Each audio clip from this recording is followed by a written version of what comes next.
It is night in a remote valley in Siberia. Mountains towering in the distance, whose dark ravines are faintly lit by the moon. Wisps of clouds snake through the peaks. Upon the lowland plain of the grassy tundra, standing out from the inky blackness is a large fire. Shadows cross in front of the orange glow. A group of people circumambulate the crackling flame. The sound of chanting rises and falls on the breeze. Secret, ancient words of power. A man draped in thick silver animal pelts appears to lead the procession. His face is obscured by a metal mask, expressionless, resembling a strange old man. Atop his head are the horns of a stag. He beats a large rawhide drum. The rhythm is repetitive, deep, hypnotic, and full of intent, as if knocking on the door between the worlds. There are men, women, and children gathered there, some chanting, singing, or clapping, and all are key elements attuned to some singular purpose known only to the masked conductor. He stops and looks out to the edge of the darkness as if something has caught his eye. He lets out an eerie whistle and welcomes some new guests who have just now appeared to him, but whom only he can see. The other attendees look on in wonder. The man in the mask goes silent and falls into a stupor, sprawling out onto the ground. It is as if he is overcome by a great invisible force. Though he appears to lie motionless, he is anything but still. His spirit has now left his physical body. A whirling tunnel opens before him like a great yawning mouth, leading down into the abyss. The shaman's journey has now begun. Welcome to the Hidden Passage.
Ecstatic spiritual experience is a fundamental aspect of human nature.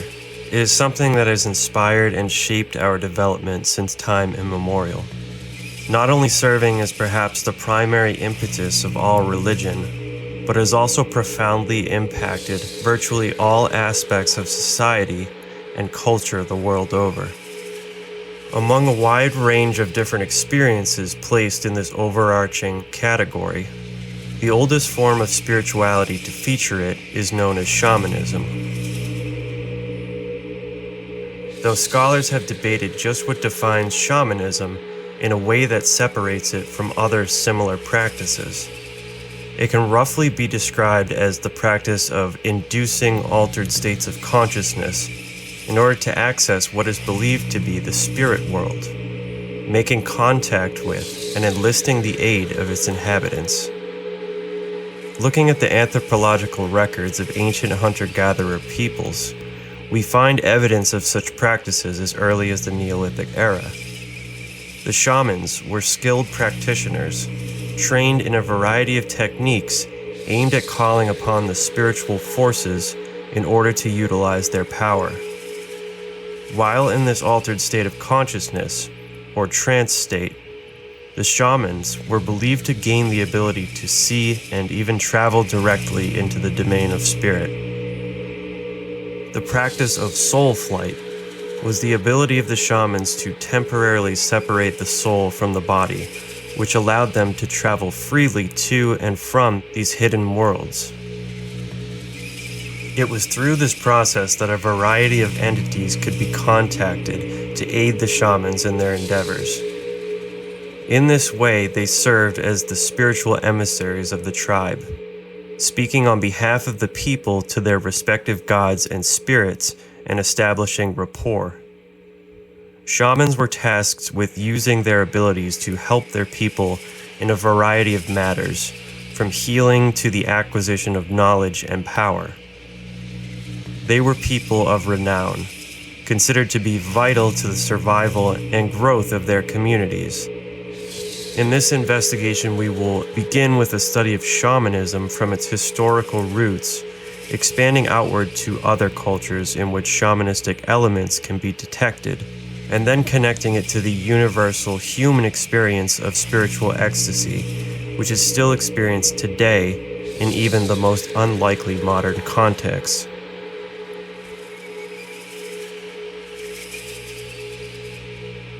The term shamanism first appeared as a descriptor of a certain breed of spiritual practice among the indigenous Siberian peoples. Scholar Ronald Hutton, in his book The Witch, writes, "The 18th and 19th century Europeans were familiar with a world of traditional spirituality, in which most people dwelt in small rural communities, were overawed by the forces of nature, feared and negotiated with the empowering entities of those forces, and had local specialists for that work of negotiation.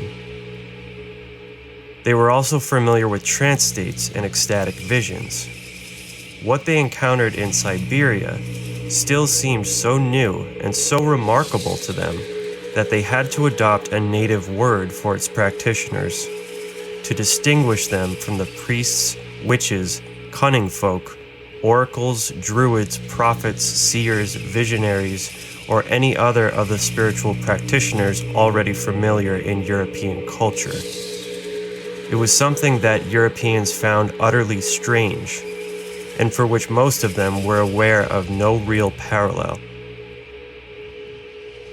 The first and most striking feature of Siberian shamanism, which compelled European observers to distinguish it from other forms of practice, was that it was primarily conducted as part of a public and often dramatic ceremonial rite, in which the members of the tribe would gather around fire to be both audience to and participants in the shaman's rituals. This was believed to add to their potency, and so they were expected to contribute accordingly. These rites often included any combination of music, chanting, drumming, and dancing, all directed by the shaman. Shamans tended to don elaborate vestments or costumes, and would also employ magical tools, primarily the drum, which was played as a repeated rhythm throughout the ceremony. This process required a considerably demanding performance on the part of the shaman, and could last several hours or even days at a time. On the whole, the goal of this rite was to summon the spirits and direct them towards carrying out a specific task. Siberian shamans could either be male or female. A majority were men, although women made up a large minority. Shamans tended to be positioned on the outskirts of society. This isolation was voluntary and mostly due to their preoccupation with the immaterial. In many of their rites, especially those of initiation, a long and extended period of isolation is necessary to properly tap into the spirit world. While they were highly respected and valued, they did not hold positions of political power, nor were they much involved in the normal religious institutions. Conventional religious observations were still conducted by priests, which did not overlap with the domain of the shaman. The shamans did not comprise an institution themselves, and would often serve individuals or small groups within the society at large, but could also perform rites for the community as a whole. Their primary role was that of a healer, which they accomplished by appeasing or driving away spirits which were thought to be the cause of illness and misfortune. In anthropological terms, shamanism largely falls under the broader category of service magic, variations of which have been recorded in cultures around the world. The second most important function of the shaman was in performing divination, a practice which refers to the acquisition of hidden knowledge through supernatural means. To achieve this, the shaman would often rely on clairvoyance. This refers to a second extrasensory sight, which allows one to see spiritual realities normally invisible to the eye. A variation of this, which was also used, was clairsentience, the apprehension of spiritual realities through the mind, receiving messages telepathically. Shamans were often consulted for locating stolen property, planning migrations and hunting, as well as prophecy. Somewhat less commonly recorded functions included the guiding of souls of the dead, strengthening the psychic defenses of the community, waging magical warfare against both human and non-human enemies, and negotiating with spirits and deities, which were believed to have control over the land and natural resources. Most of these tasks were conducted with the aid of spirit helpers. These usually took the form of animals, though spirits, like in many traditions, were known to be able to change forms at will. These animal forms seemed to be preferred so that the spirit could perform its task more effectively, which often involved having to travel long distances quickly. They were enlisted through propitiation, mutual agreements, or through force. The power dynamic between the shaman and the spirits with whom he formed a relationship could vary from that of slave to master, wherein the shaman could either be dominant over or subservient to the spirits. They could also form more egalitarian relationships. Siberian shamans were thought to generally rely on their spirit helpers for a majority of their feats.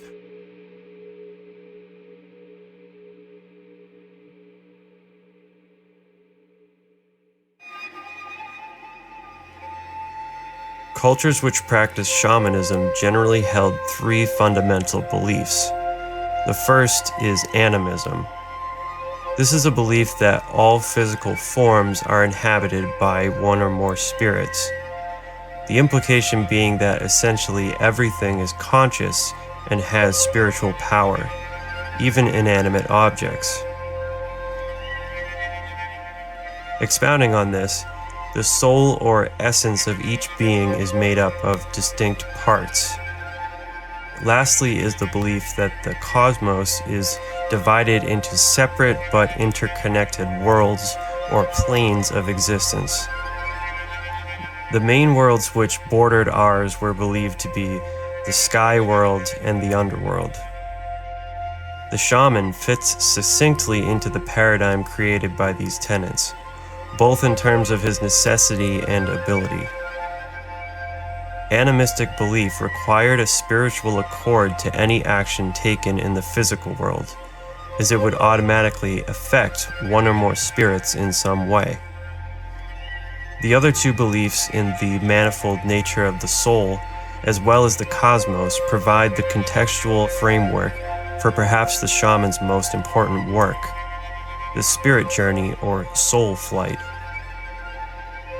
While traditionally it was understood that the soul flight was the main way in which shamans interacted with spirits, more careful studies show that in fact the shamans used a variety of techniques, such that defining shamanism as a distinct brand of spiritual practice unrelated to any others, has become increasingly difficult.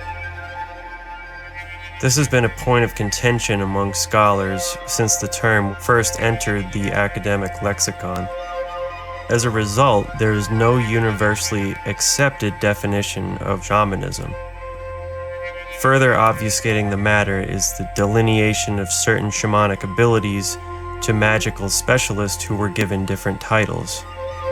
For example, the Saka people had the Oyan, who worked with spirits, the Korbuochu, who was a diviner or wise person. Sometimes the work of these overlapped with one another. There are also many examples of shamans engaging in other forms of magic as well, such as working with magical substances and casting spells. In fact, no two shamans were exactly alike. Some would leave their bodies to travel to other realms, while others allowed spirits to enter their own bodies and speak through them as spirit mediums, while others still simply called the spirits into their vicinity and held a verbal dialogue. Some remained active and conscious during the rite, while others fell into a deep trance. In central Siberia, there was the concept of the animal spirit double, an entity with which the shaman could fuse his own soul to act as an avatar or conduit.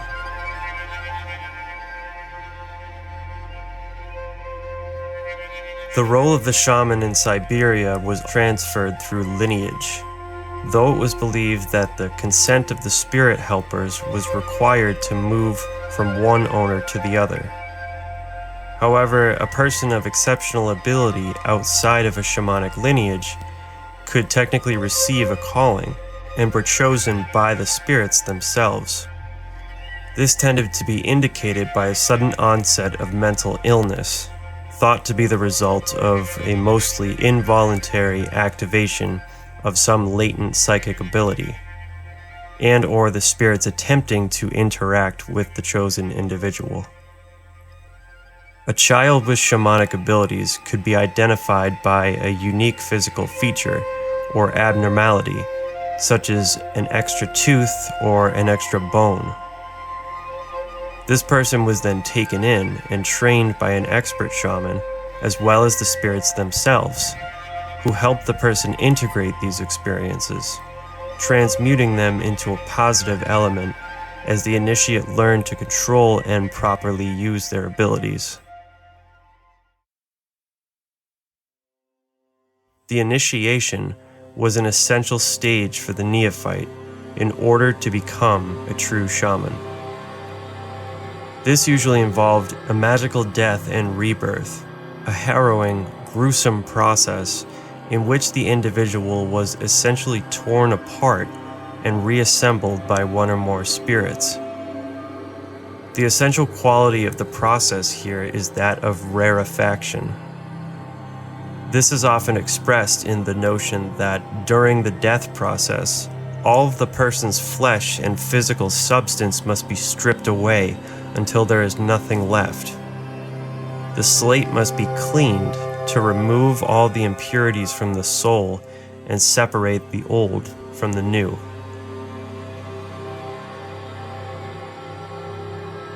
In the reconstruction of the new body, it was commonly expressed that certain augmentations or improvements were made which increased the shaman's magical potency, allowing him to operate more effectively.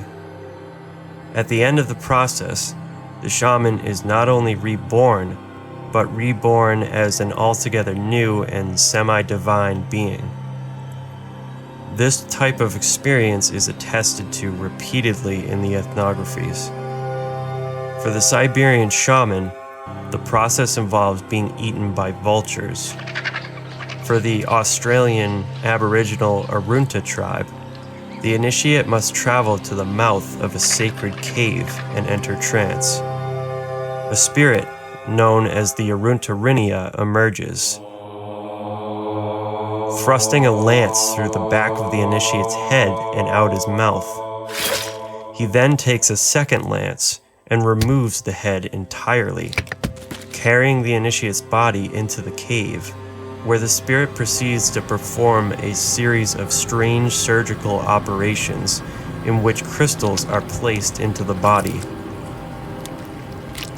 The Yakut shamans describe the initiate as being grasped by 3 black devils who thrust a lance through his head and throw bits of flesh in all the directions as offerings.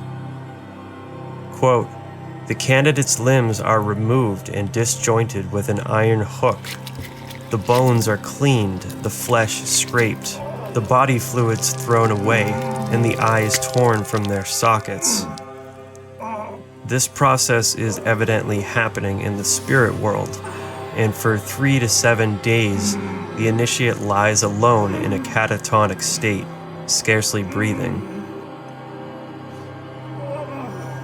Joseph Campbell explains that in a general sense, these dramatic rites of initiation, known to the mystics as, quote, "the second stage of the way," represents the purification of self, when the senses are cleansed and humbled, and the energies and interests are concentrated upon transcendental things. Or in the vocabulary of more modern turn, this is the process of dissolving, transcending, or transmuting the infantile images of our personal past. The initiated shaman is now equipped and prepared, as much as he can be, for journeying into the spirit world. It is on these journeys where the shaman must do his most important work. Spirit quests, especially those to the underworld, could include a variety of obstacles and dangers ranging in difficulty, which the shaman must overcome to succeed. The spirit journey is the ultimate challenge, in which all of his faculties will be tested, the stakes of which can be as high as his own life and the lives of his people.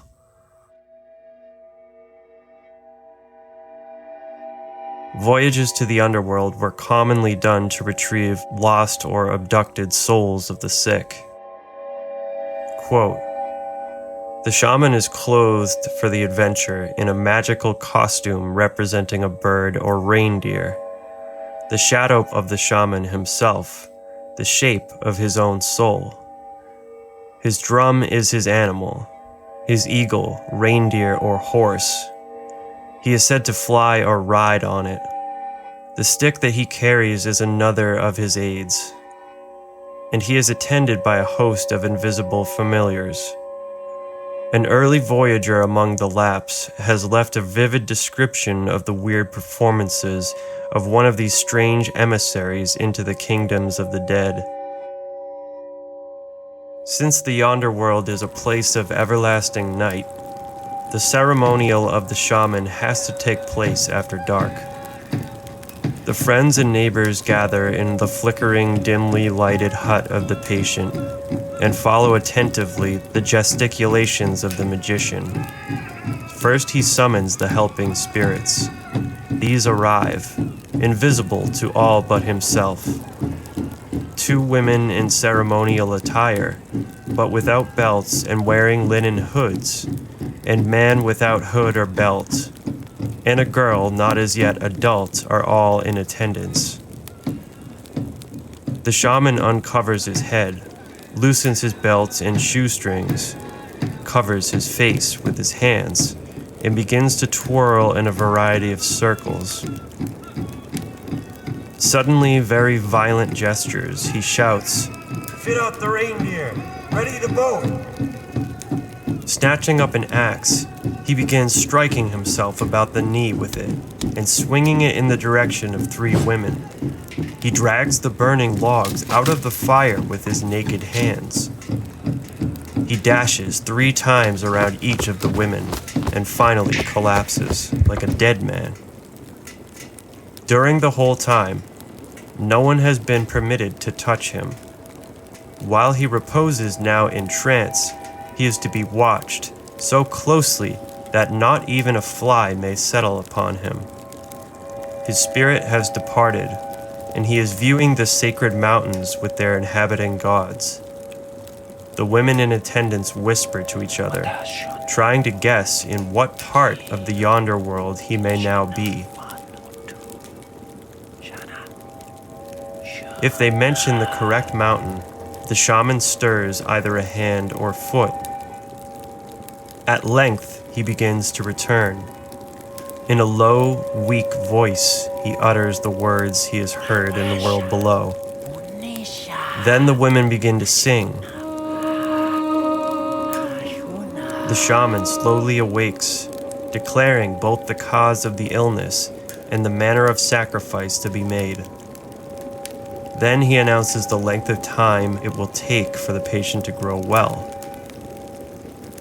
On his laborious journey, reports another observer, after he has wandered through dark forests and over massive ranges of mountains, where he occasionally comes across the bones of other shamans and their animal mounts who have died along the way. He reaches an opening in the ground. The most difficult stages of the adventure now begin, where the depths of the underworld and their remarkable manifestations open before him.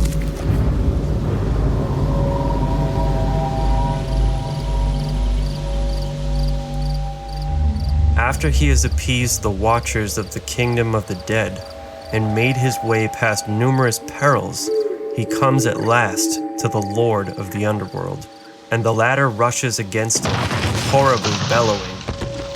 But if the shaman is sufficiently skilled, he can soothe the monster back again with promises of luxurious offering.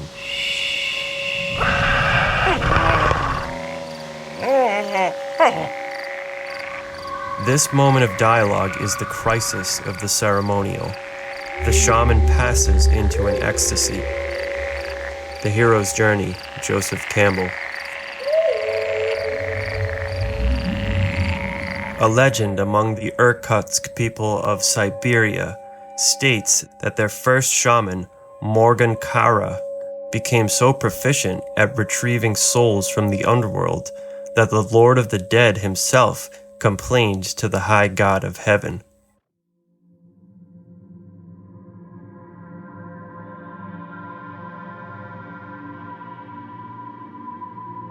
Since the introduction of shamanism into the academic arena, attempts have been made to draw parallels with similar practices found in other parts of the world.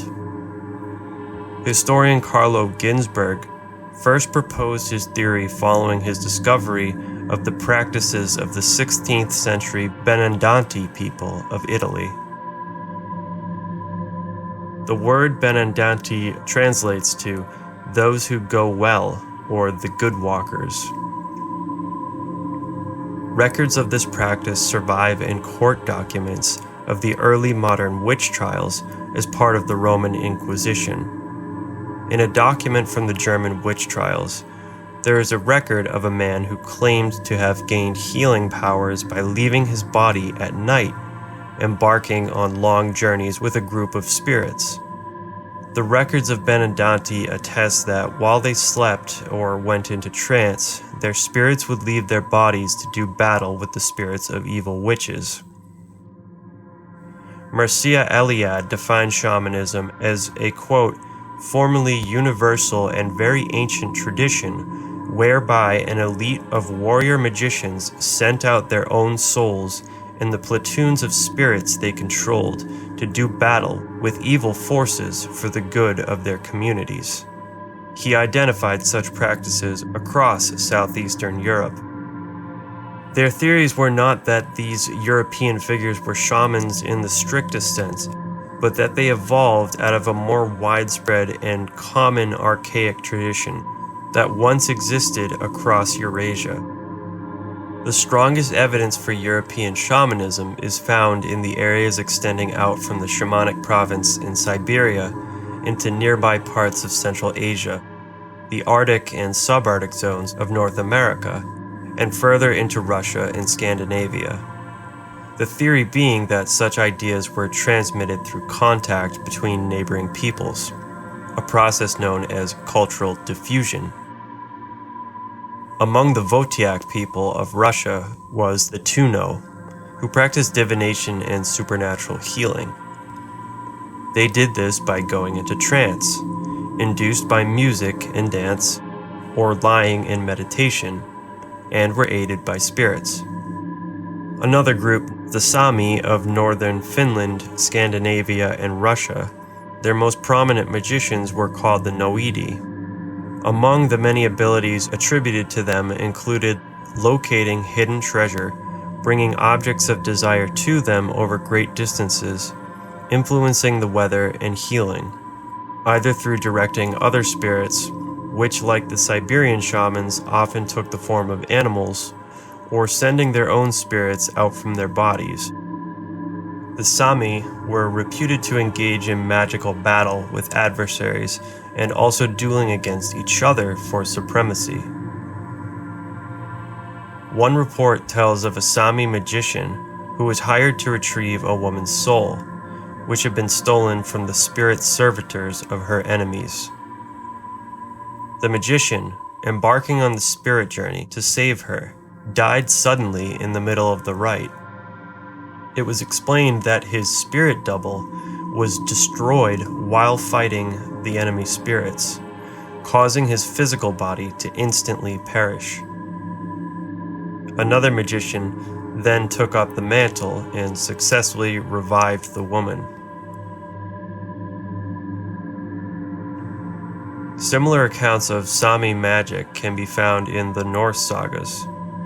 15th century German polymath Cornelius Agrippa, who wrote a masterful summation of Western magic and occultism, attested to the ability of the Sami to separate their spirits from their body and roam the earth, an ability, he remarked, which had mostly been lost in his time, but was once also performed by the ancient Greek sages.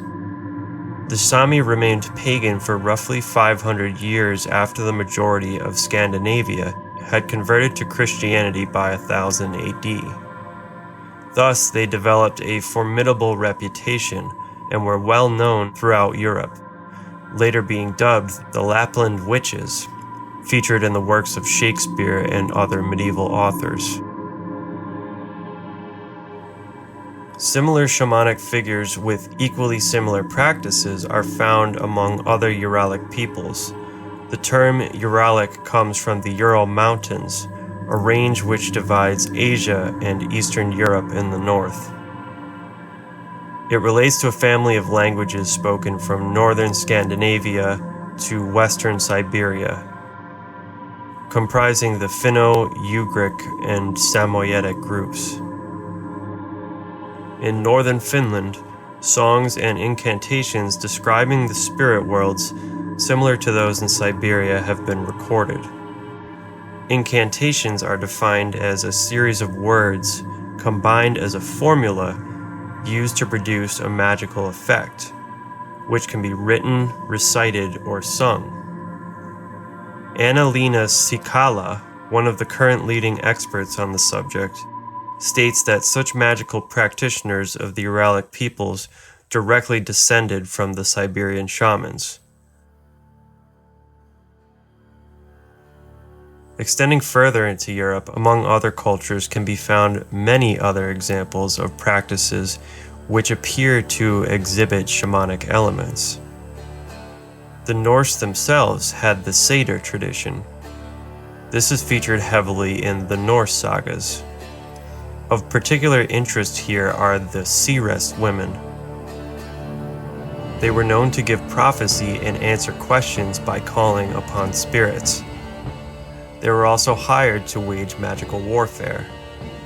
Frithjof's saga recounts the tale of two Seidr women who were hired to sink an enemy ship at sea. To do this, they sent their own spirits out on the back of a whale. The intended targets, however, spotted them and managed to strike the whale with their ship. As a result, the women, whose bodies were still on land, were broken, and they fell dead.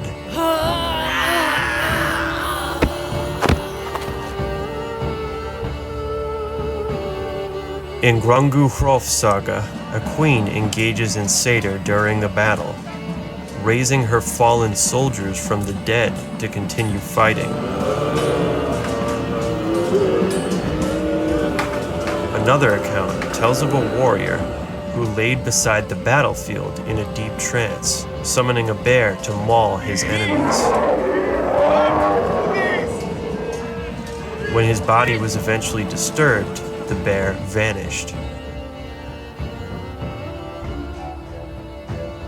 Another shamanic Norse phenomenon is that of the night riders, women who were thought to go out at night, often while their bodies slept, to join nighttime revels with groups of spirits. They were known to ride enchanted objects, primarily the staff, as well as animals. During these revels, they would join the company of trolls. Trolls were described as humanoid, mischievous creatures, similar to the nature of the fairies. Their night rides would sometimes take them underground to where the trolls lived.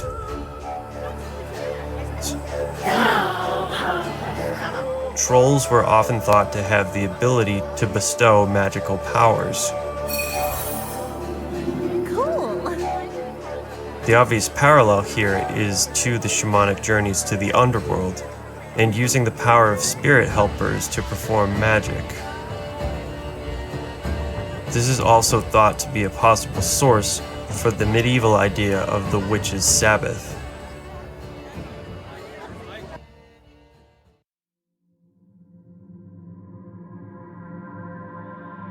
The more conservative yet still controversial approach to linking what were once thought to be disparate traditions is through the establishment of direct geographical and cultural lines of transmission. Further work has been done through the genealogy linking Siberians, Nordic, and Native Americans to one common proto-group. The more radical and far more interesting theory suggests that similar practices arise all over the world as a result of a universal human experience. To begin this line of inquiry, we will go back to some of the oldest human artifacts.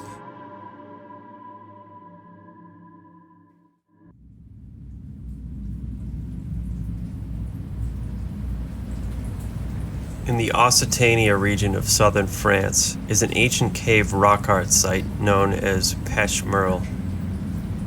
A cave opening in the side of a hill leads to a series of long, vast tunnels stretching over 2 kilometers in length and descending through 2 levels below the initial opening. The tunnels were formed by an ancient underground river over 6 million years ago. The walls of these caverns served as the canvas for a series of paintings dating back to at least 25,000 BC. The paintings within the cave itself would have required the artists to climb and crawl their way through narrow, sloping tunnels, deadfalls, gullies, and winding passages. The caves are damp and dark, the only light coming from whatever torches and crude lanterns they would have carried with them. It is evident that it would have required considerable effort and risk to reach the areas where the paintings were made, which begs the question of why these people were determined to do such a thing. Scholars now mainly agree with the proposition that these works were connected to some sort of ancient religion, the true nature of which remains shrouded in mystery. It is plausible that the act of reaching these sites and creating these images was itself ritualistic in nature and an integral part of how this religion functioned. In many shamanic traditions, caves and underground passages were thought of as portals to the underworld. In looking at the content of the images themselves, we may be given further clues as to the beliefs surrounding this tradition. Most people are aware of realistic depictions of animals as a common feature of ancient rock art. Prosaic images of bison are probably one of the first things that comes to mind.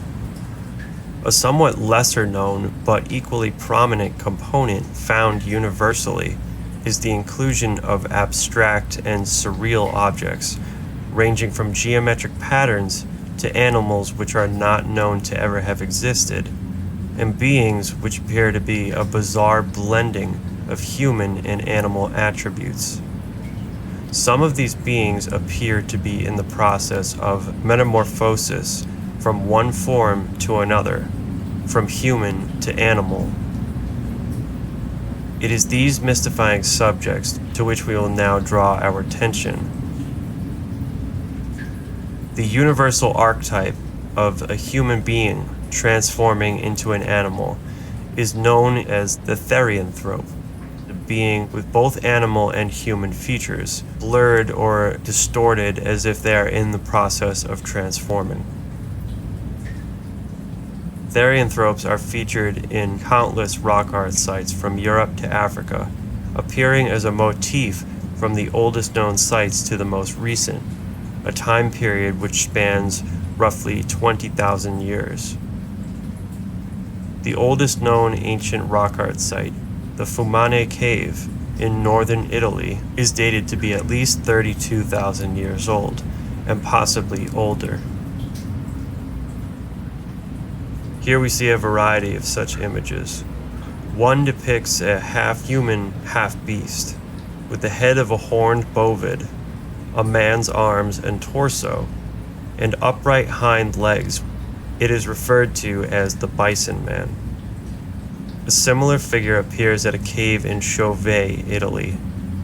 In this case, the being appears to be straddling a headless human female, who herself is in the process of transforming into a large feline. In Germany, carved ivory therianthrope figurines, which appear to depict lion-human hybrids with the head of a lion and the body of a man, were recovered deep within a cave, dated to around the same time period. In the cave at Trois Frères, France, an image depicts a being at the exact moment of transformation. He is known as the sorcerer or beastmaster, with the eyes of an owl, a beak-shaped nose, the ears of a wolf, antlers of a stag, tail of a horse, claws of a lion, and the legs of a human. In southern Africa, a slew of therianthropic images have also been discovered at multiple sites, which depict a wide range of different animal and human combinations. Many of these have been attributed to the San people, an indigenous, semi-nomadic hunter-gatherer culture of South Africa and Botswana, considered to be one of the oldest on Earth, which existed up till 100 years ago. At Brandhook Rock Shelter on the Western Cape is the image of a woman with the head of a praying mantis. This can be linked directly to their religion, as the sun creator god Kagan often appears in the form of a praying mantis. This deity is known to be a shapeshifter, taking many forms. At Cipher Rock Shelter, there's the image of a group of human antelope therianthropes, each appearing to be at different stages of transformation. Another site features mermaid-type beings, with the heads and bodies of humans and tails of fish. Therianthropes appear all over South Africa, blending humans with all sorts of different animals, including baboons, jackals, birds, and elephants. Other strange creatures can also be found in rock art the world over, including chimeras, or animals that combine characteristics of multiple known animals, animals with extra appendages, animals which are completely unique and dissimilar to any known species, to bizarre, fantastic creatures, the stuff of mythology. In Zimbabwe, there are 3 creatures that resemble the classic depiction of a demon or a devil, winged beings with human faces and horns. A cave in Perguset, France, has a room full of giant, unreal, and distorted animals, referred to as the Perguset monsters. To further support the theory that ancient rock art was a part of a magico-religious rite, it should be noted that even the normal animals depicted were not those that were regularly hunted. This has been substantiated in the excavation of nearby remains, suggesting that they must have held some kind of special significance.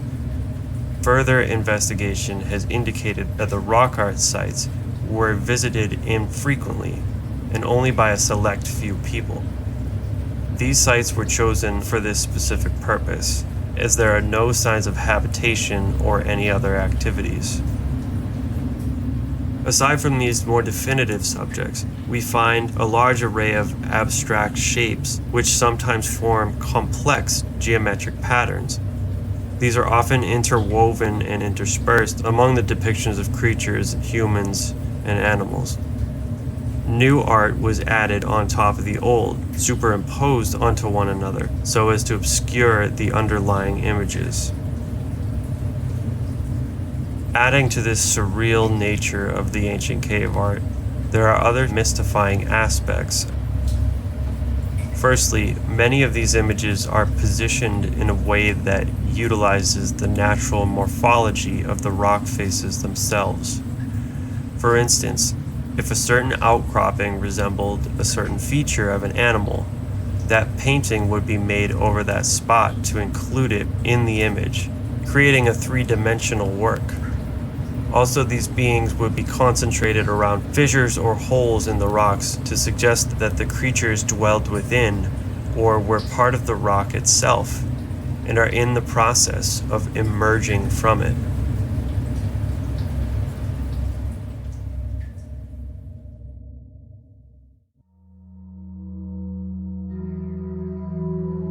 Why do certain images recur across multiple regions in the world, whose authors were disconnected culturally, geographically, and in some cases temporally?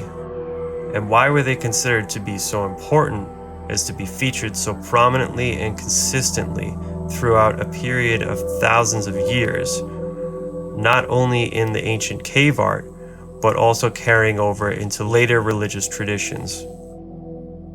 A plausible theory was put forth in the 80s by researcher David Lewis Williams, which attempted to explain this profound and puzzling universality, putting together a model of explanation known as the neuropsychological theory. He stated, quote, "Such ideas are not part of the normal and predictable currency of everyday life, but arise from the universal neurological capacity to enter altered states of consciousness. In other words, states of deep trance in which extremely realistic hallucinations are seen. Many anthropologists are convinced that as far back as the Upper Paleolithic, our ancestors placed a high value on hallucinations. In hunter-gatherer societies, such work is typically not the responsibility of all people, but only of shamans, those ritual specialists who are able to make the perilous journey to the hallucinatory otherworld and return with healing knowledge." He arrived at his conclusion first by studying the ethnographic records of the San, who had maintained their mythology through oral tradition. These direct descendants of the original rock painters would shed much light on the meaning of these mysterious works. San informants stated that the rock art was made by the Gitan, a word which literally means full of supernatural power. The Gitan were essentially shamans. Their abilities included rainmaking, controlling animals when food was scarce, doing battle with spirit enemies, healing, and obtaining knowledge from plant medicine. Their primary power was the ability to travel out of body into the spirit realm, where most of these feats were achieved. The informants further explained that the therianthropes in South African rock art were meant to depict the Gitan, transforming into animal avatars that they adopted for their journey. This was done by entering trance through a circular dance rite. Upon leaving the body, they entered one of the spirit worlds by, quote, descending through a water hole or flying up into the sky. When they returned, they recorded their experiences, including everything they had seen and done on the rocks. The rock art was essentially a record of the shaman's experience. Further explanation by the San informants revealed that the strange, impossible animals depicted in the rock art were known as rain animals. In times of drought, the Gitan would travel together in groups into the spirit world to retrieve a rain animal and bring it back into the physical world, where it would be milked to create rain.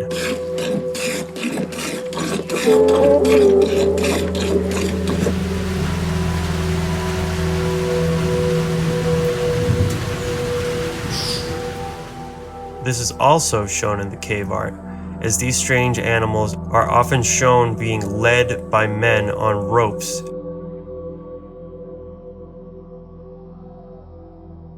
Now that the shamanic nature of South American rock art had been fairly well established, Williams attempted to address the question of why cave art from different isolated cultures share so many uncanny similarities.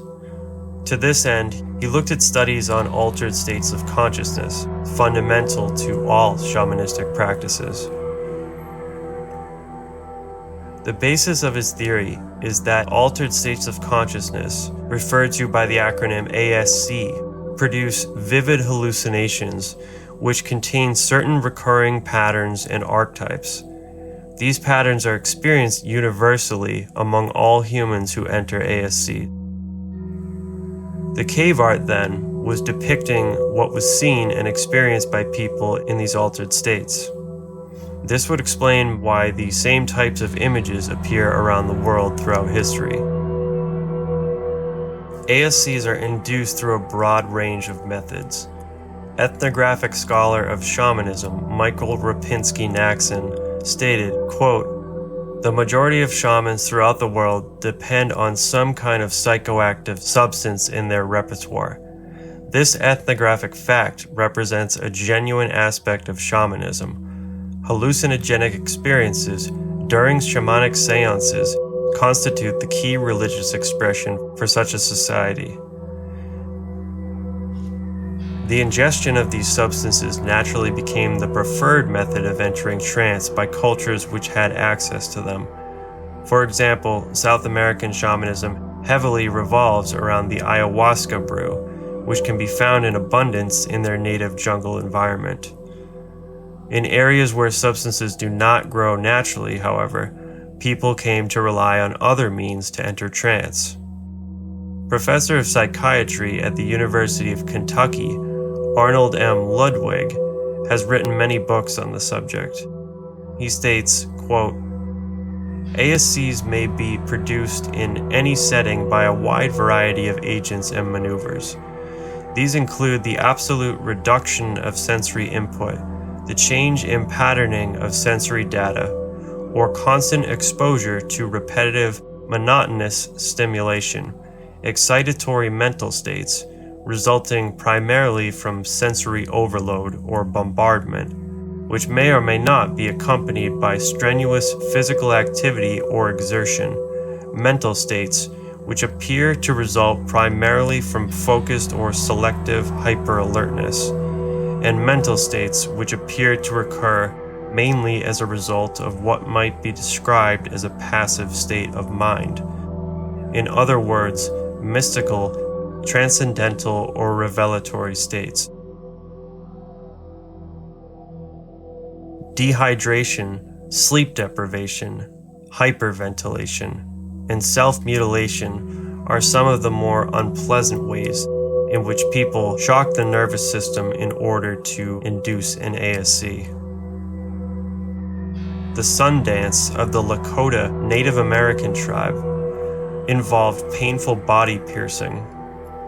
The ancient Maya had the notorious bloodletting ritual, in which they would cut their genitals with shards of obsidian glass to induce supernatural visions and speak with the ancestors.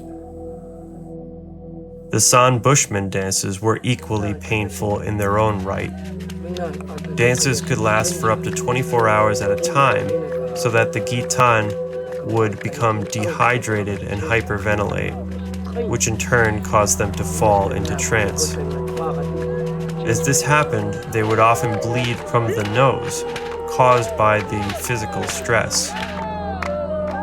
During this dance, it is said that some would collapse from exhaustion, or begin acting insane, or become extremely ill. There are also examples in Native American lore of medicine men retreating to a cave and meditating in silence, in isolation, to embark on spirit journeys. This would sensibly provide the right conditions of sensory deprivation to induce an ASC, and may in fact be another reason why caves were chosen by the ancient rock painters. In addressing the question of universal themes, Lewis Williams looked at a number of studies on ASC involving lab participants who had gone into trance as part of a controlled experiment and had their observations recorded. These participants, despite diverse cultural backgrounds, reported seeing the same types of geometric shapes and patterns. These are called phosphenes, or entoptic phenomena, luminous, colored visuals that form in the absence of light when the eyes are closed. Lewis Williams identified the same shapes with those found in the cave art of Europe, South Africa, and even in the paintings of ayahuasca visions of the Tucano people of the Amazon. Rachel Dormatov, in his 1975 study on hallucinatory visions, identified 3 distinct stages as one goes deeper into trance. The first is the appearance of phosphenes. During the second stage, these phosphenes form into images of real subjects such as people, animals, or places. In the final stages, these visions become more intense and begin changing rapidly, as if part of a slideshow. These subjects often appear to be contained within a spiraling vortex or tunnel. This is where the experienced shamans claim to be able to enter the spirit realm. The description of a tunnel opening up to the spirit world is repeated time and time again. Lewis Williams elaborated on these studies, defining several ways in which these phenomena are perceived, including duplication, fragmentation, and superimposition, and used this as further evidence that the cave art was representative of these visions, as often images would be painted over existing ones, blended together with little to no sense of scale, position, or association.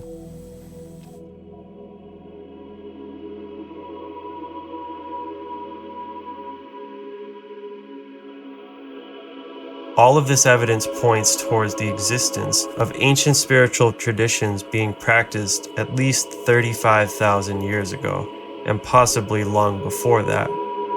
This was long before the development of any civilization as we know today. The more profound implication is that similar traditions arise independently from a universal aspect of the human condition: spiritual ecstasy, the capacity of human beings to experience a non-ordinary reality through altered states of consciousness.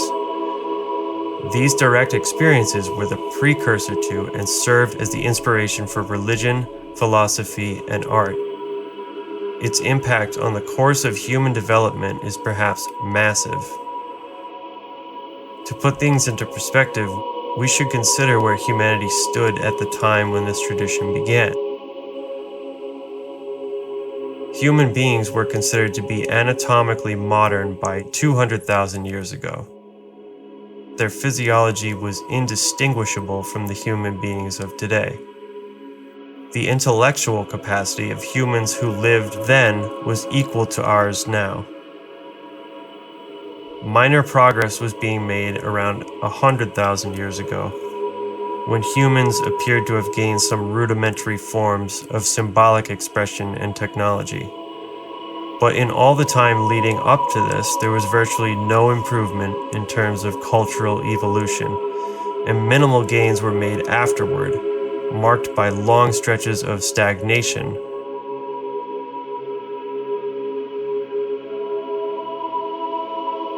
Then around 100,000 years ago, it was as if a light bulb was turned on in the collective mind of humanity, and monumental progress was made at a remarkable rate in all aspects of human endeavor, reaching a crescendo around the time of the first cave paintings. In evolutionary terms, we went from hunter-gatherers to forming civilizations virtually overnight. What researchers like Graham Hancock are proposing is that this rapid advancement was directly influenced by the discovery of ASC and the development of shamanistic techniques, which allowed humanity to tap into some mysterious reservoir of knowledge and inspiration. Whatever the true nature of this non-ordinary reality is, its potential to expand the horizons of human thought cannot be dismissed. The ability of the shaman and similar figures to provide real solutions and insight is vouched for by their status and prevalence throughout the historical world alone. In later episodes, we will explore how ancient cultures directly attribute their knowledge and advancements to the gods, who shared with them their wisdom. To show that this phenomenon is a lasting influence even in the modern scientific era, we may need not look further than to Francis Crick, the scientist who discovered DNA, after first seeing the double helix structure during an LSD-induced vision. There are countless examples of people claiming to have received information in altered states of consciousness.